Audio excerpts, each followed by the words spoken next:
Bismillahirrahmanirrahim. Assalamualaikum warahmatullahi wabarakatuh. Innal hamdalillah nahmaduhu wa nasta'inuhu wa nastaghfiruh wa na'udzu billahi min shururi anfusina wa min sayyiati a'malina. May yahdihillahu fala mudilla lahu wa may yudlilhu fala hadiya lahu. Asyhadu an la ilaha illallah wahdahu la syarika lahu وأشهد أن محمدا عبده ورسوله يا أيها الذين آمنوا اتقوا الله حق تقاته ولا تموتن إلا وأنتم مسلمون أما بعد فإن أصدق الحديث كتاب الله تعالى وخير الهدي هدي محمد صلى الله عليه وسلم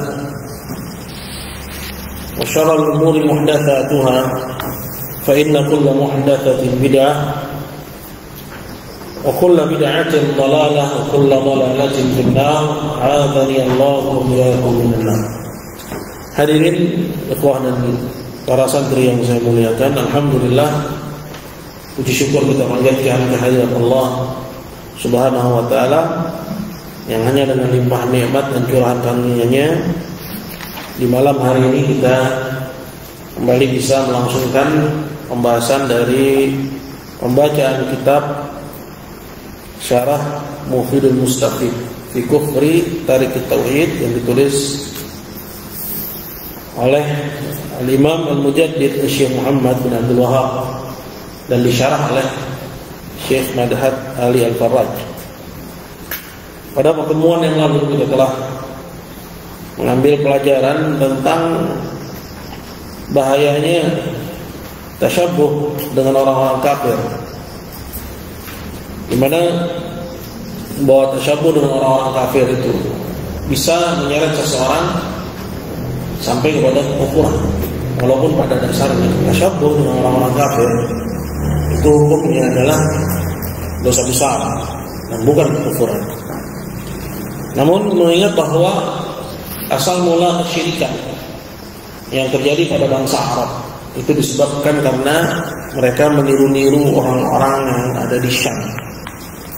Ya, seperti yang dikisahkan tentang Amr bin Luhai Al-Khuzai, ya, di mana dia tasyabbuh dengan orang-orang yang ada di Syam, yaitu dengan beribadah kepada perantara dari patung-patung, kemudian dia bawa oleh-oleh ke Mekah. Di antaranya dia bawa pula Hubal, kemudian dia letakkan di Ka'bah dan diajak penduduk Mekah untuk beribadah kepada Hubal. Kemudian tidak sampai di situ, karena bangsa Arab melihat bahwa penduduk Mekah ini adalah bangsa yang memiliki keutamaan karena mereka yang mengurusi Baitullah, mereka juga tasyabbuh. Jadi orang-orang di luar Mekah juga tasyabbuh dengan penduduk Mekah, hingga akhirnya kesyirikan dan kekufuran itu merajalela di tanah Arab. Ya, sebagaimana dia merajalela di seluruh penjuru negeri, di seluruh dunia. Ya, di mana di tanah Arab ketika itu mereka masih berada di atas agama Ismail, di atas agama tauhid Ismail bin Ibrahim. Disebabkan karena tasyabbuh inilah akhirnya mereka jatuh kepada kekufuran. Jadi kita nggak boleh lagi melihat bahwa tasyabbuh itu sekedar persoalan yang ringan. Ya, kenapa? Karena yang menjadi sebab orang-orang terjatuh kepada kesyirikan di masa-masa yang lampau, ya, di antaranya yang paling besar, faktor utamanya itu adalah karena perbuatan mereka tasyabbuh. Nah, ini faedah dari apa yang disebutkan oleh penulis, ya, berkenaan dengan hadisnya Amr bin Luhai Al-Khuzai yang menjadi tagline dari kitab Mufidul Mustafid. Kitab Mufidul Mustafid dibuka dengan hadis siapa? Hadisnya Amr, ya, bin Habasah, ya, hadisnya Amr bin Habasah. Ya, di situ Nabi sallallahu alaihi wasallam ya menerangkan kepada Amr untuk jangan sholat di 3 waktu. Ya, karena pada waktu tersebut orang-orang kafir sedang sujud kepada matahari saat matahari tenggelam dan saat matahari terbit. Dan waktu yang ketiga itu karena pada waktu itu sedang dinyalakan dan dipanaskan api jahanam. Ini ya faedah yang paling utama yang bisa kita petik ya di akhir hadisnya Amr bin Abbasah ini persoalan tasyahhud. Kemudian kita akan masuk kepada pembahasan yang berikutnya, di mana Syekh Muhammad bin Abdul Wahhab rahimahullahu taala melanjutkan, qala min hadzal bab, dan termasuk ke dalam persoalan ini. Persoalan apa yang dimaksud? Ya, kita lihat pada perkataan Syekh sebelumnya, yaitu persoalan ya dilarangnya kita untuk tasyabbuh dengan orang kafir dalam ibadah kepada Allah Azza wa Jalla. Ya, sujud dan mengerjakan sholat ya di saat matahari terbit dan di saat matahari tenggelam. Ya, kenapa nggak boleh walaupun sujudnya lillah? Karena pada waktu itu orang kafir sedang sujud kepada matahari.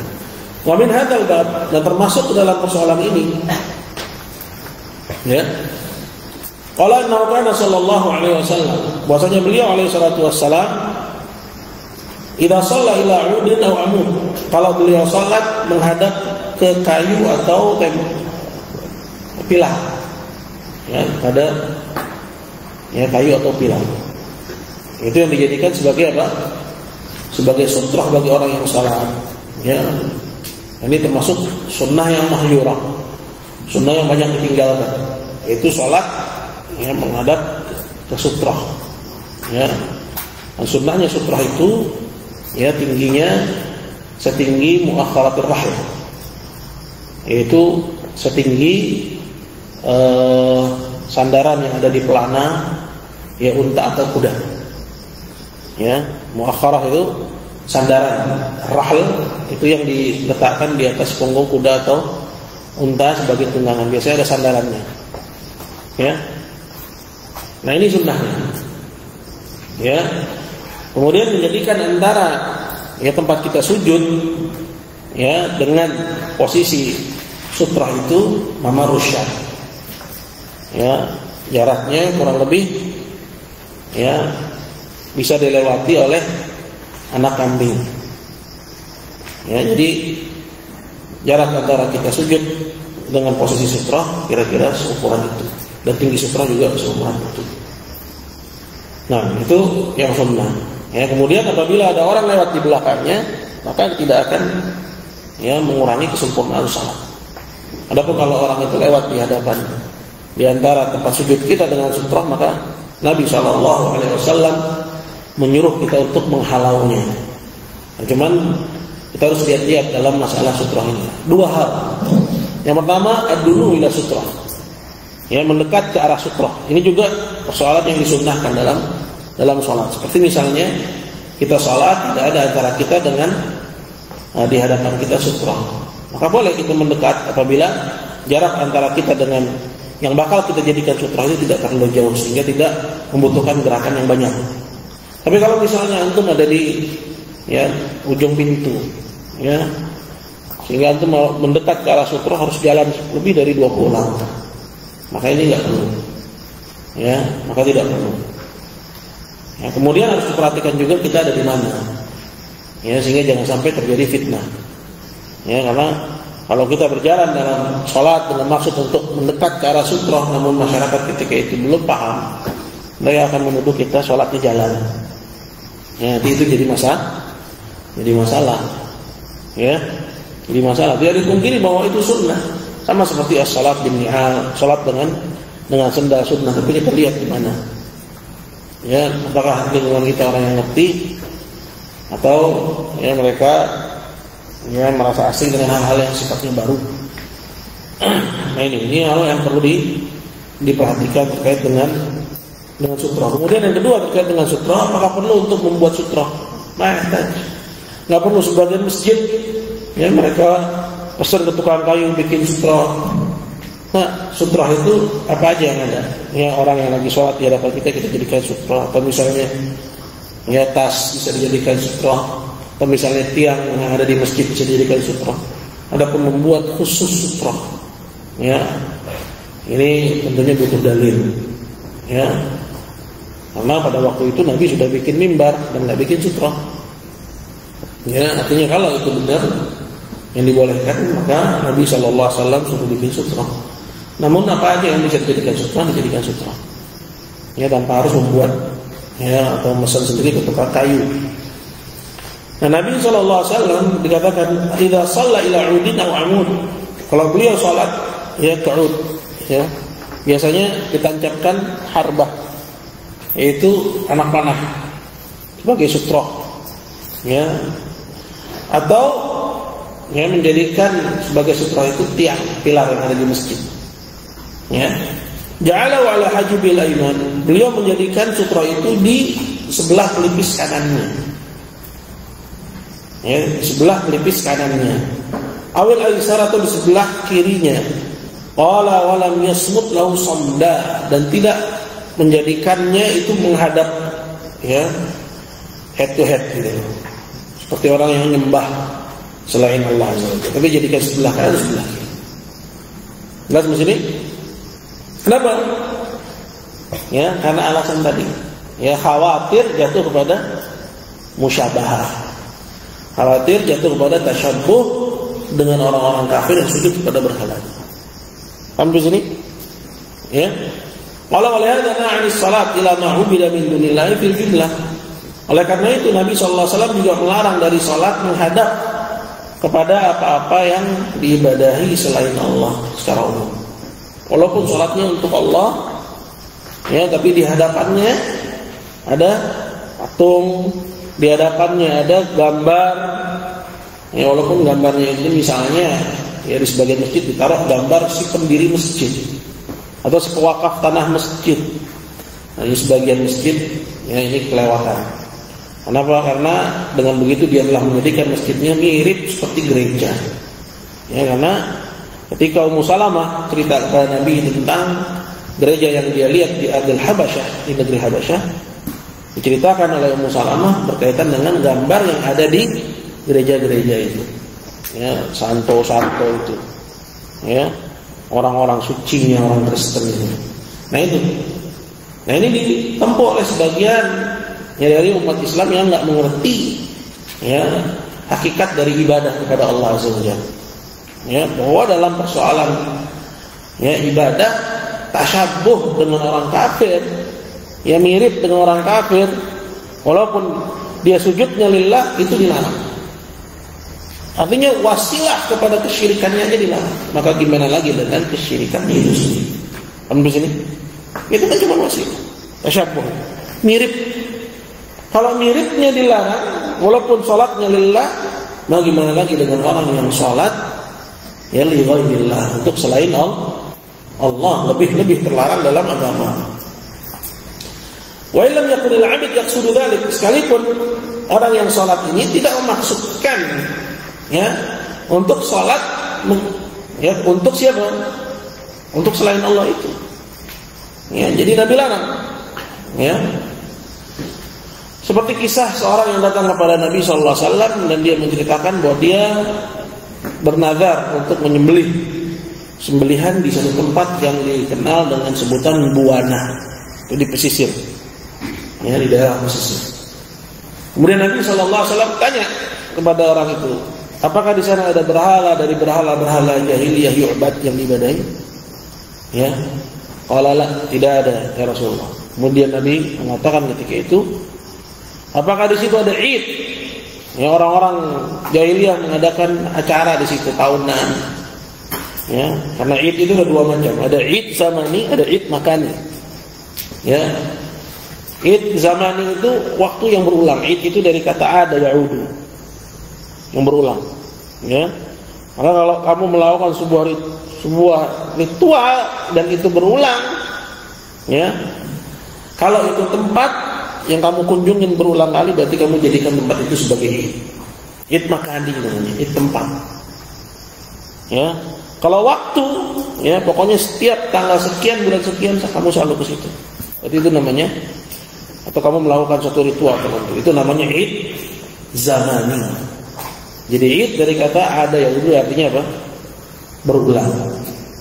Maka Nabi tanya, ya, apakah di situ ada id dari idnya orang-orang jahiliyah? Apa? Orang itu menjawab tidak ada. Baru di situ diizinin nama Nabi sallallahu alaihi wasallam, "Auzu binabi." Maka tunaikanlah nazarmu. Ya. Baru disuruh untuk dia menunaikan nazarnya. Artinya kalau di situ ada, ya, berhala jahiliyah, sedangkan dia pengen nyembelih, ya, ibil, yaitu unta, lillah karena Allah, tapi di situ tempat ibadah orang-orang jahiliyah, boleh nggak? Mana boleh? Ya, kenapa? Karena ada madah tasyabbuh itu, ada unsur tasyabbuh itu. Adanya unsur apa? Unsur tasyabbuh. Oleh karena itu Syekh Muhammad bin Abdul Wahhab dalam kitab Tauhid, ya, memasukkan hadis tersebut dalam bab apa? Bab, ya, la ya'budu lillahi fi makanin yu'badu fihi li ghairillah. Enggak boleh beribadah kepada Allah di satu tempat dilangsungkan di situ peribadatan kepada selain Allah. Paham di sini? Muncul masalah, gimana kalau gereja yang dibeli oleh kaum muslimin, ya, seperti di negeri-negeri barat, ya, kemudian dijadikan masjid, itu lain hal. Kalau itu namanya sudah dialihfungsikan, ya, sudah dibeli kemudian dialihfungsikan, ya, sebagai masjid. Tapi yang dimaksud di sini adalah yang masih dilakukan di sana syiar-syiar, ya, kekufuran. Nggak boleh. Berarti nggak boleh seorang datang ke kuburan Sunan Gunung Jati, walaupun tujuannya untuk, ya, tujuannya benar, ya, tujuannya benar, ya, biasanya tujuannya nampak tilas katanya. Sedangkan orang-orang nggak datang ke situ melakukan apa? Peribadatan kepada selain Allah. Tapi ingat di sini satu poin yang kalian harus betul-betul pegang, bahwa tidak semua yang namanya ziarah kubur itu peribadatan kepada kuburan. Paham? Biar jangan sampai nanti kita dituduh mengharamkan ziarah kubur. Enggak. Ziarah kubur itu justru dianjurkan. Ya kuntu nahaitukum an ziyaratil kuburi fazuruha fa inna tudzakirukumul akhirah.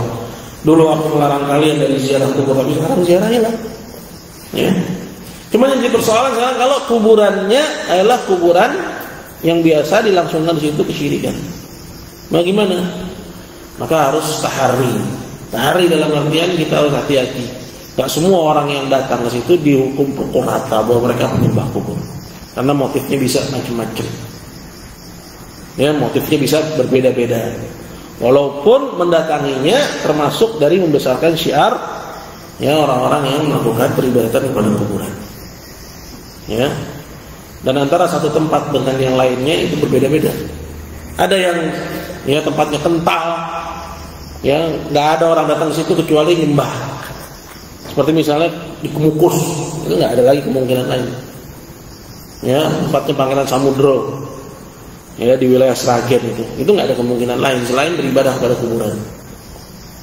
Ya, karena orang datang ke situ buat pesugihan.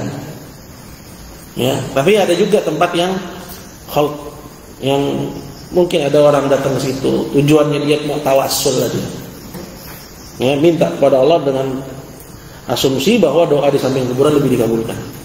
Ini hukumnya apa? Ya, wasilah ila syirik. Sarana kepada kesyirikan. Jadi rincian-rincian itu betul-betul paham. Jadi enggak semua itu dipukul rata. Harus betul-betul seorang dalam menilai itu memahami. Kembali kepada persoalan. Jadi Nabi SAW melarang, ya, seorang sholat menghadap, ya, apapun yang diibadahi selain Allah, sekalipun tujuan dia ibadahnya kepada Allah. Paham? Tapi kan saya ibadahnya karena Allah. Nggak boleh kamu menghadap kepada yang diibadahi selain Allah di sini. Ya, maka itu keliru orang-orang yang, ya, mereka datang ke gereja, ya, kemudian melakukan ritual-ritual ibadah versi Islam tapi dilakukan di gereja. Ada itu sebenarnya nggak boleh. Ya, seperti yang dilakukan oleh orang-orang yang katanya ingin menampakkan toleransi, ya, dari orang-orang liberal. Sekarang ini ramai. Ya, bahkan santri-santri digiring, ya, untuk melakukan ibadah di gereja. Tujuannya apa? Tujuannya untuk mengajarkan toleransi. Ya, ini toleransi yang kebablasan. Ya, bahkan seorang bisa menjadi kufur disebabkan karena yang demikian. Walihada yamna'u sujud lillah. Oleh karena itu Nabi juga melarang dari sujud kepada Allah. Baina yaday rajul. Ya, tapi di hadapan orang yang sujud itu ada orang.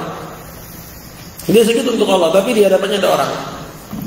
Ya, baina yaday rajul. Wa illam yaqsud as-sajid dzalik.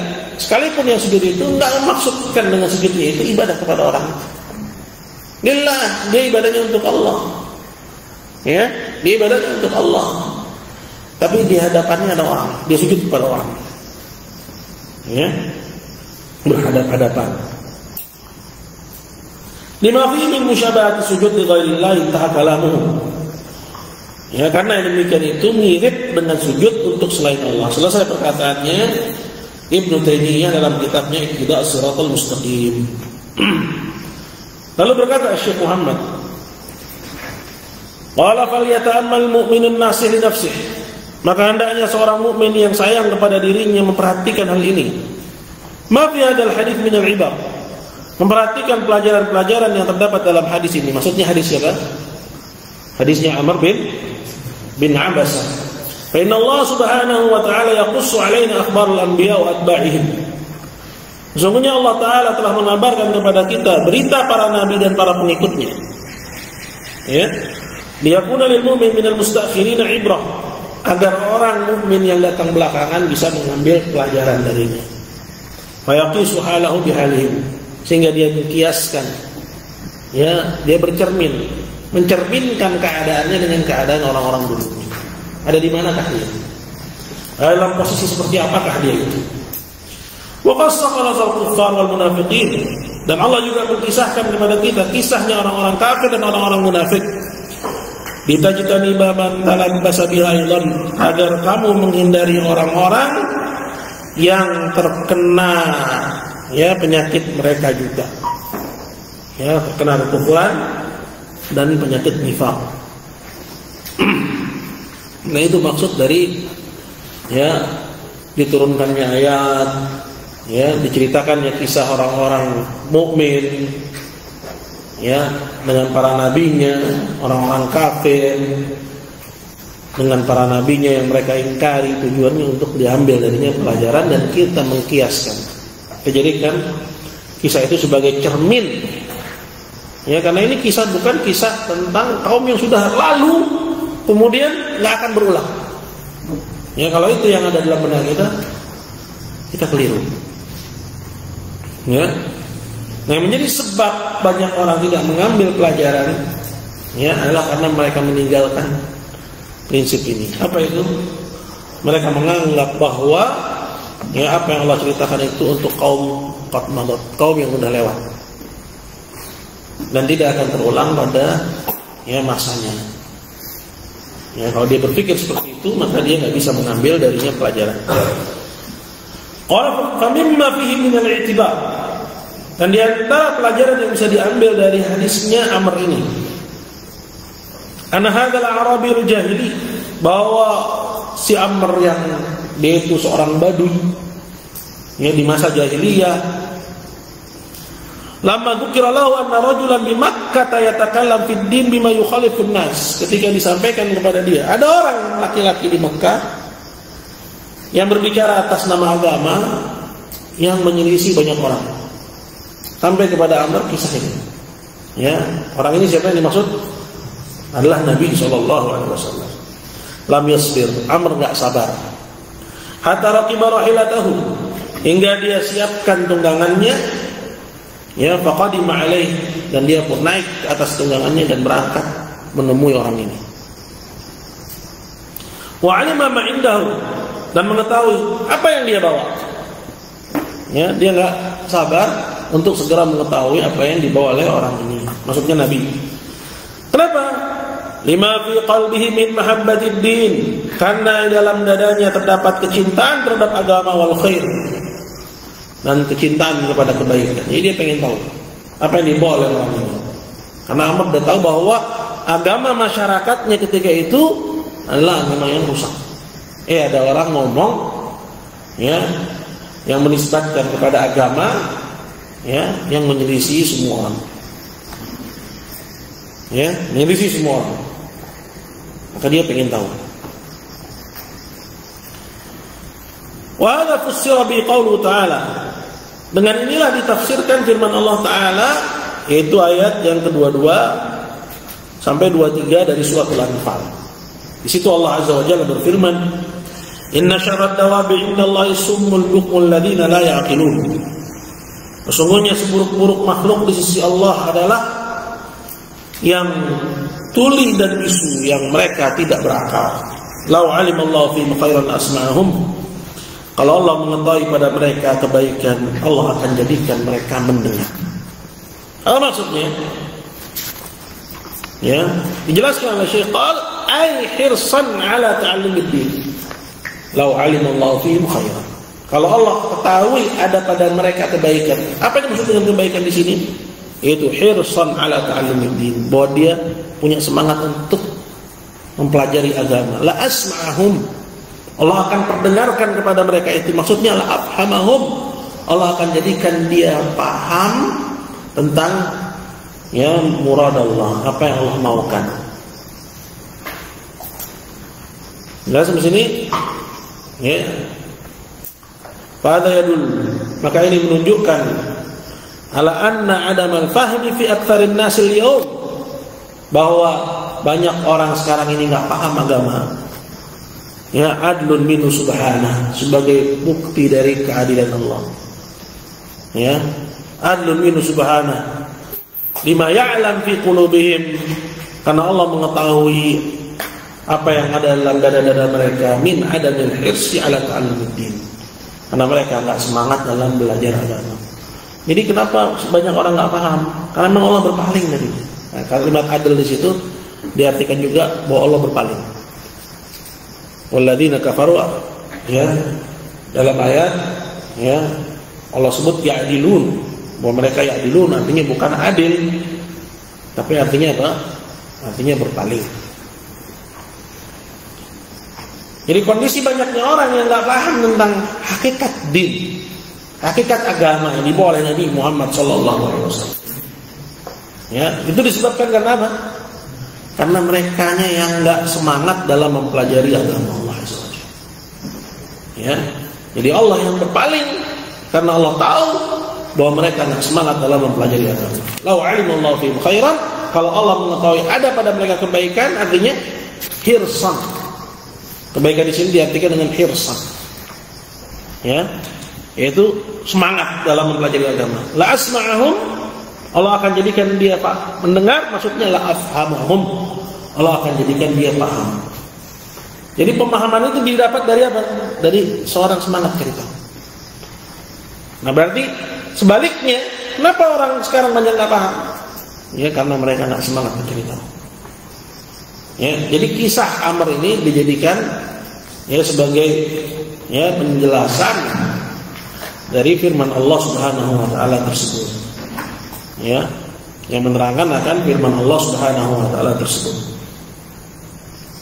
Qala fatabayyan, maka jelaslah anna min awamil asbab, bahwa di antara sebab terbesar al-mujibah yang bisa menyeret liyakuna al-insan min syarrid dawab, manusia menjadi sejelek-jeleknya makhluk, huwa adamul hirsi ala ta'allumiddin, yaitu tidak semangat dalam pelajari agama.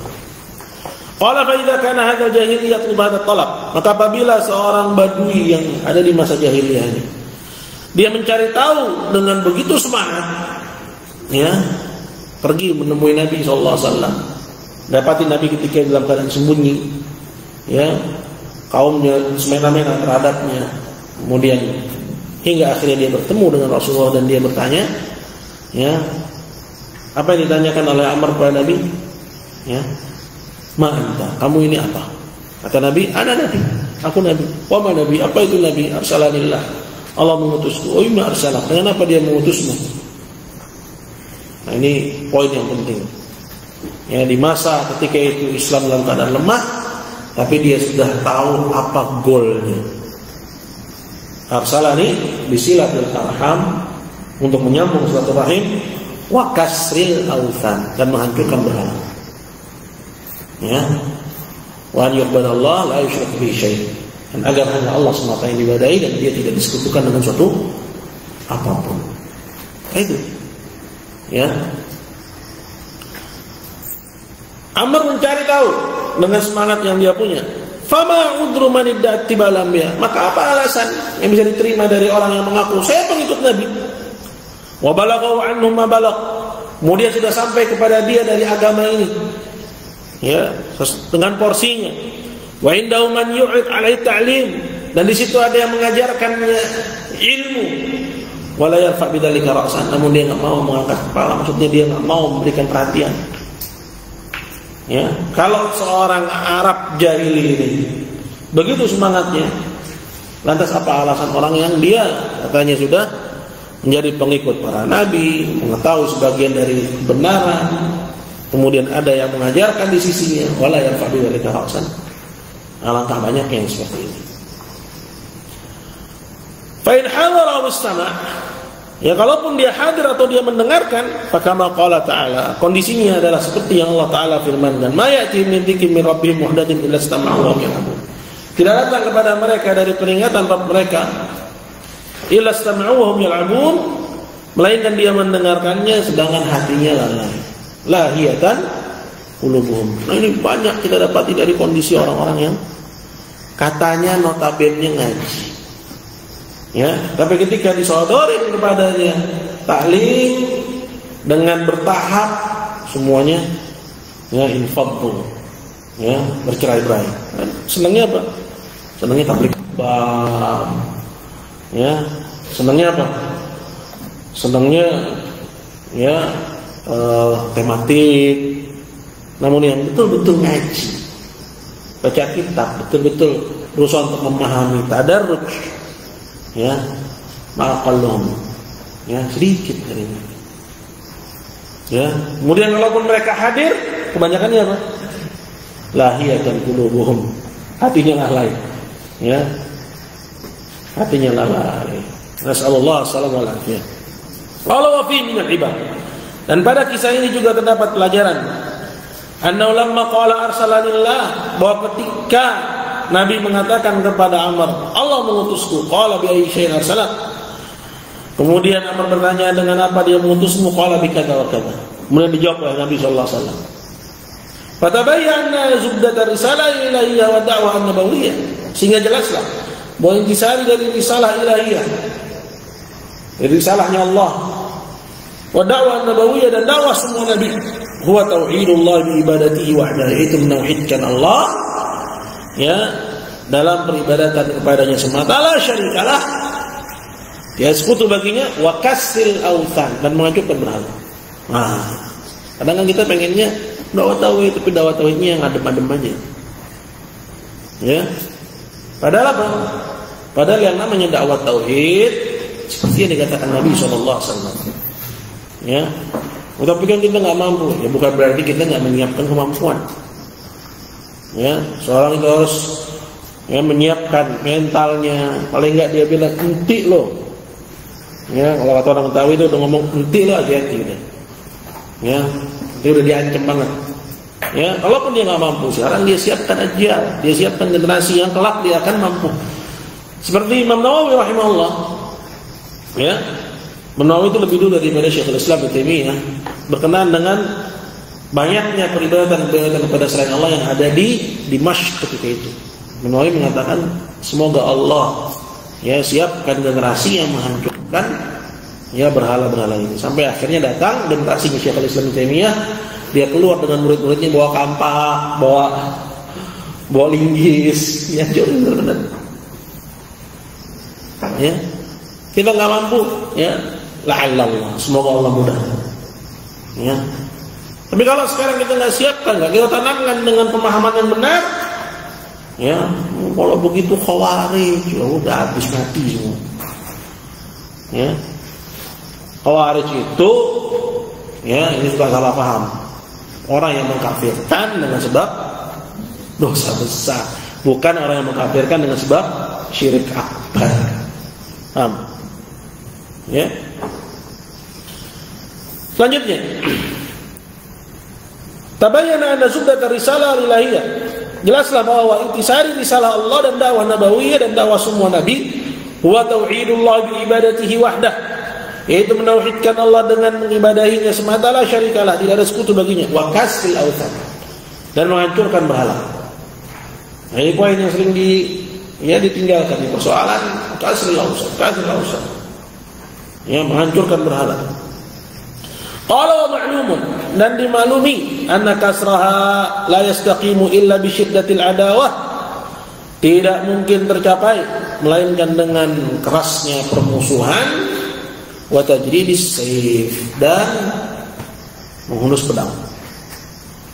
Wah, serem Ustaz. Ya, silakan sampai yang mau terima ini agama Allah. Ya, dan Nabi sallallahu alaihi wasallam menempuhnya. Syekh Muhammad bin Abdul Wahab di zamannya juga menempuhnya. Musuh-musuh Syekh Muhammad bukan orang Inggris, ya, bukan orang ya Hindu, orang Buddha, tapi siapa? Pelaku syirik akbar yang mengaku Muslim di zamannya.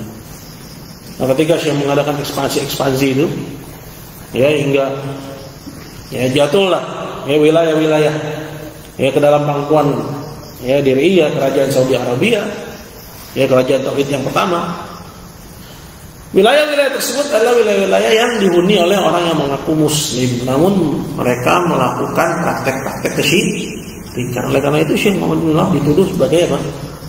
Takfiri khawarij dzulman wa udwanan. Ya, mengkafirkan muslimin dzulman wa udwanan. Dituduh secara zalim sebagai takfiri, dituduh secara zalim sebagai khawarij. Ya, tapi yang dimaksud ya dengan sebutan khawarij artinya apa? Mengkafirkan ya musyrikin, ya masdahal laila bil barihah. Begitu juga saat ini orang yang mengkafirkan musyrikin dituduh sebagai takfiri khawarij, ya sama, ya nggak ada beda, ya seperti menimpa Syekh, begitu juga setiap ya zaman yang ya di situ tegak dakwah tauhid itu akan ya mengalami ya perlakuan yang sama. Allah ma'lumun anna kasraha la yastaqim, dan dimaklumi bahwa menghancurkan berhala itu tidak mungkin tercapai illa bi syiddatil adawah, kecuali dengan permusuhan yang keras. Allah wa tajridis sayf, dan dengan menghunus pedang. Fata'ammal zubdatar risalah, maka perhatikanlah intisari dari risalah ini. Nah, ini ya kita baca aja dulu ya. Keterangan nanti kita bahas ya pertemuan yang berikutnya baru syarahnya. Selanjutnya kata Syekh, qala wa fihi aidan, dan dalam kisah Amr ini juga kita dapat anna qaiman murad min tauhid, bahwa Amr itu paham apa yang dimaksud dengan tauhid. Ya. Wa fahmi annahu amrun kabirun gharib, dan dia pun paham bahwa tauhid itu adalah perkara besar lagi asing. Kenapa? Wali ajli hadza qal, karena itu dia bilang, ini menunjukkan bahwa dia paham. Ya. Bahwa dia bilang kepada Nabi sallallahu alaihi wasallam setelah Nabi menjelaskan tentang risalah yang dia bawa. Amr bertanya berikutnya, man ma'aka ala hadza? Wah, ini pasti pengikutnya sedikit nih. Kenapa? Karena yang dibawa menyelisih orang-orang. Makanya ditanya selanjutnya oleh Amr apa? Man ma'aka ala hadza? Siapa yang udah ikut kamu di atas agama ini? Ya, siapa yang ikut denganmu di atas agama ini? Qala, jawab Nabi, hurun wa 'abd. Ya, ada yang budak merdeka, atau ada budak dan ada orang merdeka. Ya, orang merdeka seperti Abu Bakar, budak seperti Bilal. Faja'ah kata Syekh menerangkan maksud dari perkataannya Amr, perkataannya Nabi ini.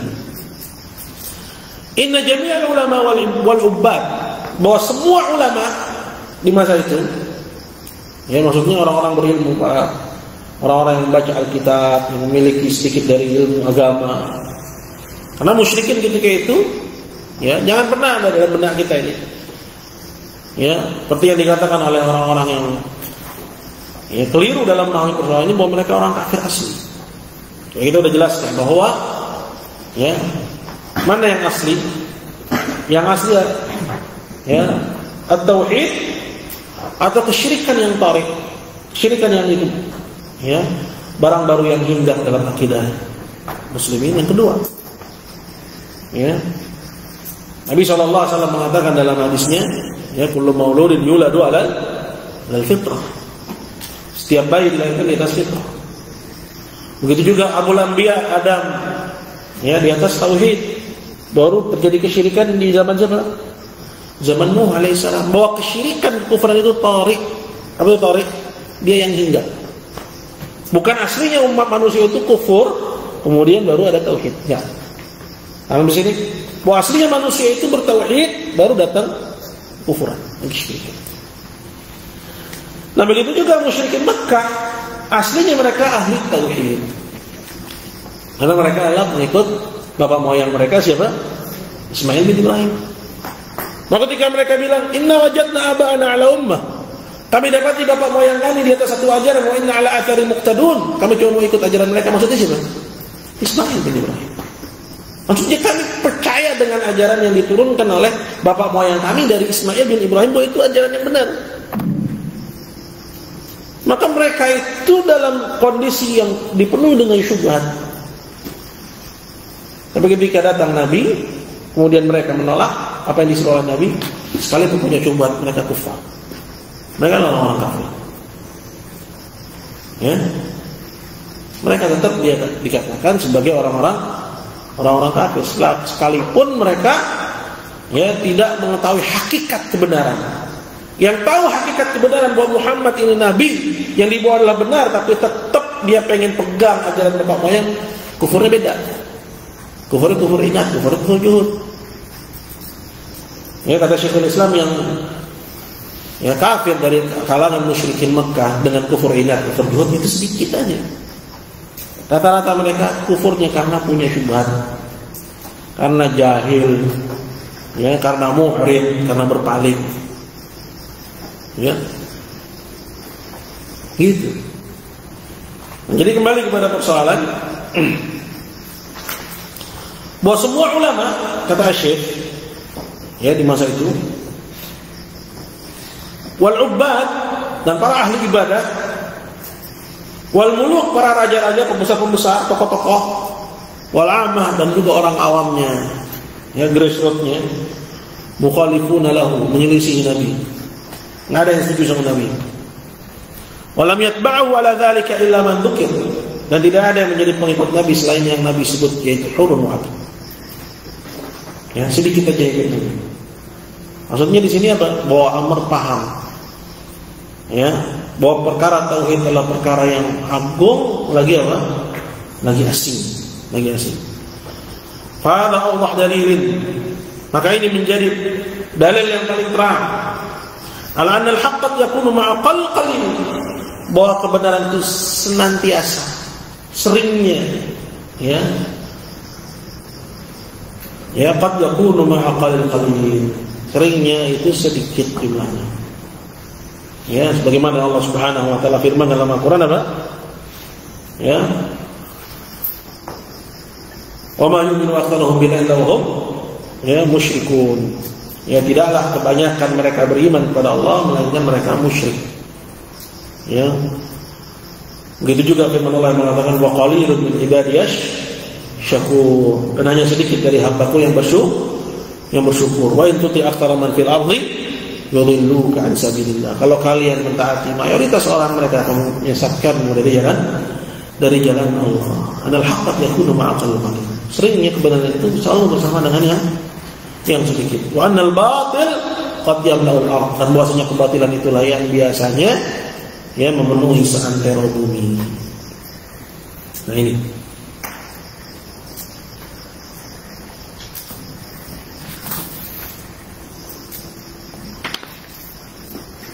Qala walillahi darul Fudail bin Iyad, dan alangkah bagus apa yang dikatakan oleh Fudail bin Iyad.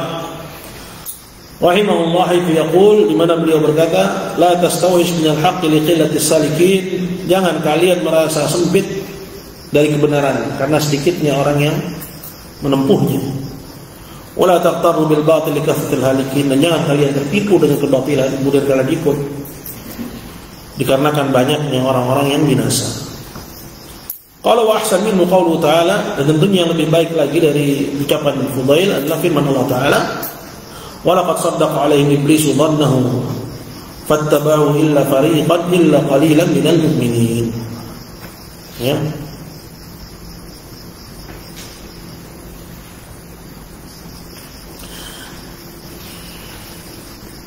Ayat ini, itu ayat yang terdapat dalam surat Saba ayat 20 juga menerangkan bahwa hanya sedikit dari orang-orang yang selamat, kebanyakannya ikut kepada iblis. Ya, nanti insya Allah kita akan baca pertemuan yang akan datang keterangan dari Syekh Madhat Al-Farraj akan persoalan ini. Wallahu ta'ala a'lam. Baik, ada pertanyaan?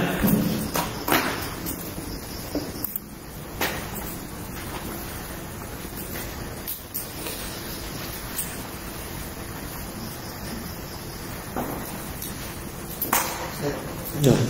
Kalau mendatangi kuburan, tujuannya cuma untuk melihat bagaimana bentuk, misalnya dia mendatangi kuburan para wali, kuburan orang-orang terkenal, orang soleh terkenal. Dia mendatanginya bukan untuk ibadah, tapi mendatanginya untuk melihat bagaimana bentuk kuburannya gitu. Bagaimana itu? Ya, dia ikut datang ke kuburan orang-orang soleh kalau di situ tempat dilangsungkan kesyirikan yang akbar. Dilangsungkan di situ kesyirikan yang akbar, dia mau nggak mau harus diikuti ritual biasanya. Paling tidak dia akan mengesankan kepada orang-orang sekitar bahwa dia itu sama seperti mereka. Bahwa dia nggak punya masalah dengan akidah orang-orang itu.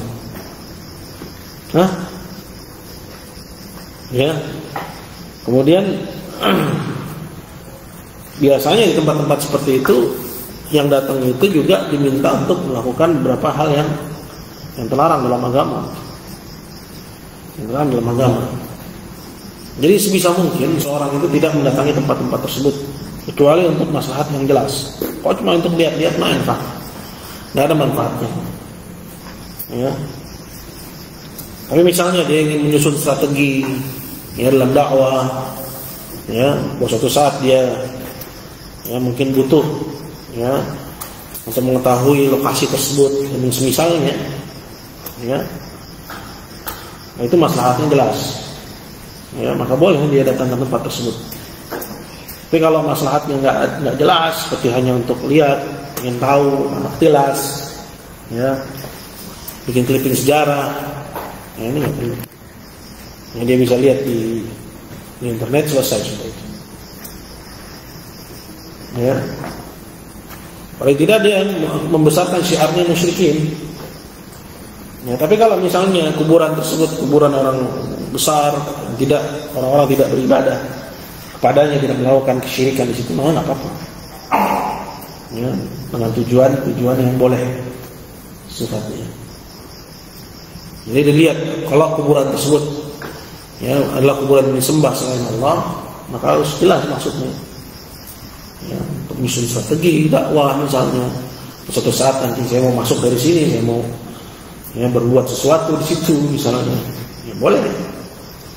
Tapi artinya tujuannya jelas. Tapi kalau cuma buat lihat-lihat, ingin tahu. Nah, rasa banyak sekali artikel dan juga banyak sekali video di YouTube yang sudah mengekspos hal itu. Gitu. Terus lagi.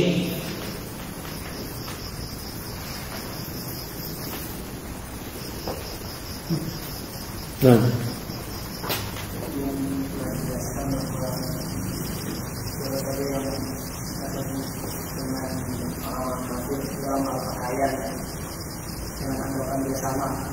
Dengan orang kafir tersebut, kafir orang Jadi juga dalam ibadah ya, harus meyakini bahwa sama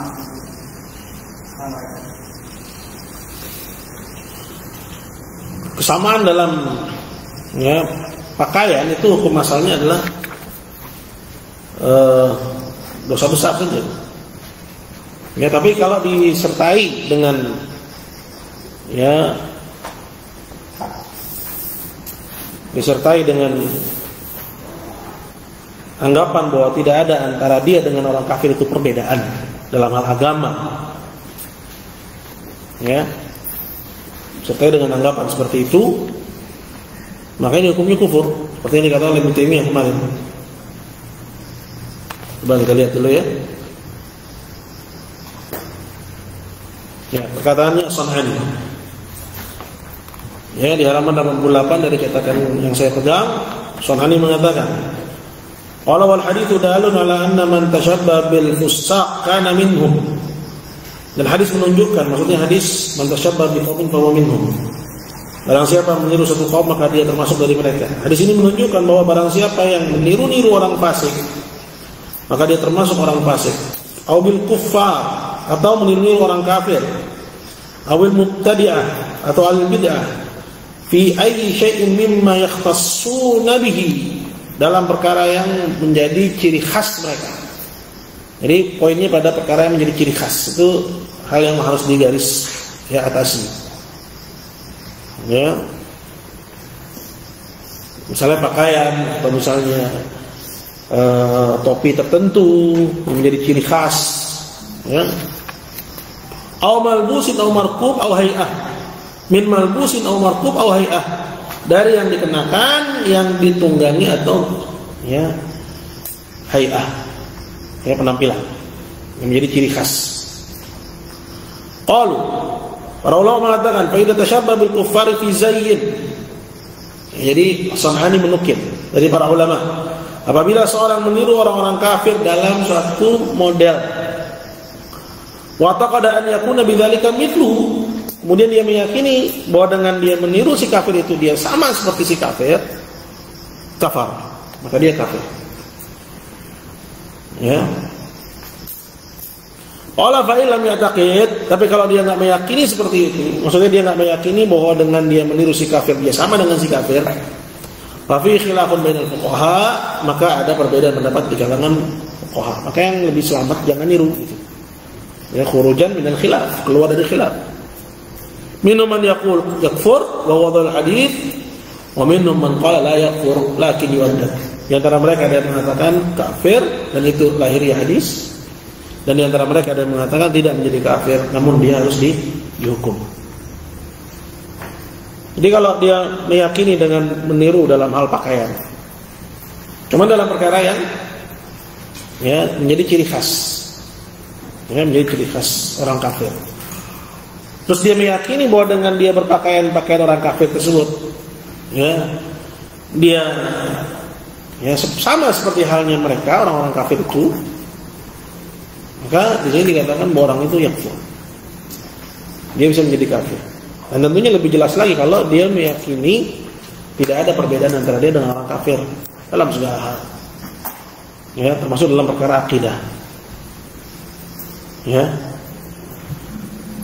Dan tasyabbuh dalam perkara akidah asyad, lebih jelek daripada tasyabbuh dalam masalah pakaian, tunggangan, ya dalam hal ya hay'ah penampilan. Tasyabbuh dengan orang kafir dalam perkara akidah itu lebih bahaya. Jadi kalau tasyabbuh dalam perkara akidah itu lebih terang bahwa orangnya kafir, ya tentu dalam akidah yang menjadikan pelakunya kafir, ya dalam akidah yang menjadikan pelakunya kafir. Allahumma. Coba lagi.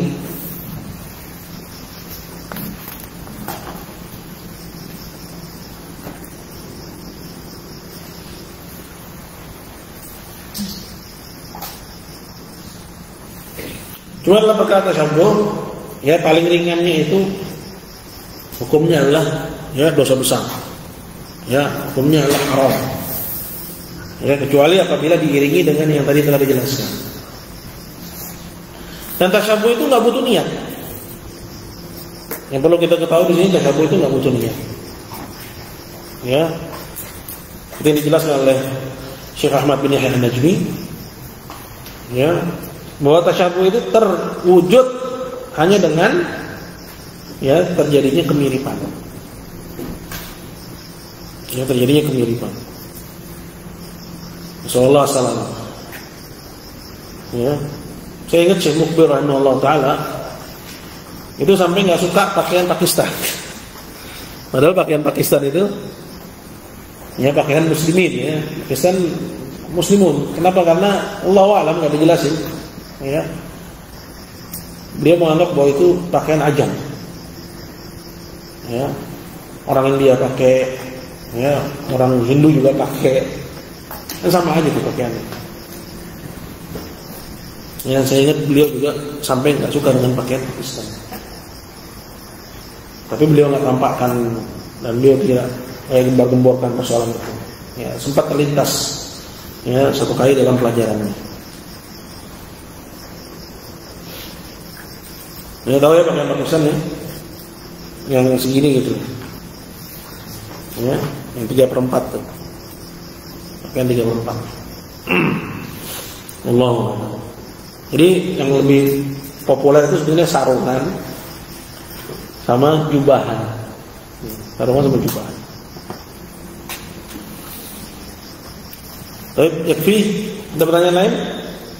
Apa? Saya memang dari cerita, katanya kalau mendatangi kuburan sebagian wali itu diwajibkan pengunjungnya meminum air tertentu. Itu termasuk kekufuran bukan? Kalau itu bagian dari ritual, ya, dia harusnya mengingkari. Dia harusnya mengingkari. Dan ya, ritual-ritual itu ada keyakinan-keyakinan yang ditanamkan di situ. Ya.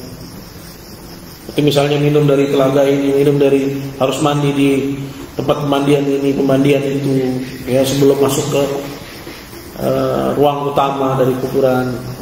Ya. Jadi walaupun niatnya itu benar, tapi dia jalanin ritualnya, ya, bisa jadi dijatuh pada kufuran.